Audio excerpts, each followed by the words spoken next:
আজকে মা কি কি রান্না করেছে চলো তোমাদেরকে দেখানো যাক। এখানে মা করেছে টমেটো, আলু আর বেগুন দিয়ে চচ্চড়ি। সবই নিয়ে নিয়েছি। যেহেতু মা আজকে বাড়িতে নেই, ভাইরা যোগা কম্পিটিশন আছে সেখানে গেছে, আমি বাড়িতে আজকে পুরো একা। তো চলো খাওয়া যাক। এখানে আমি কিছুটা ভাত টমেটো আলু চচ্চড়ি দিয়ে মেখে নিলাম।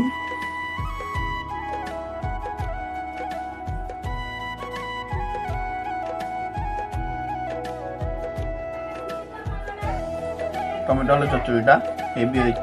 তারপরে সয়াবিনটাকে ভাতের মধ্যে ঢেলে দিলাম।